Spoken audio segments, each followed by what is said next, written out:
9 years akong pinagbuntis ng nanay ko. Tapos ang tagal niyang pinag-isipan ng pangalan ko. Tatawagin mo lang akong baby. Yan! Pairalim yung kabubuhan mo, Junjun! Ano nga? Huwag mong isipin na pangit ka. Hayaan mong kami na mag-isip niyan para sa'yo.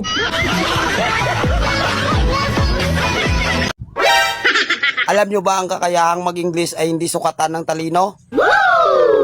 Minsan pala tandaan na ito. Nalasing ng isang tao. Uy, Day, sa tingin mo, anong sekreto para tumibay ang isang relasyon? Ipa-welding mo. Oo, hindi ako maganda. Pero sa katawan, Wow. hindi din.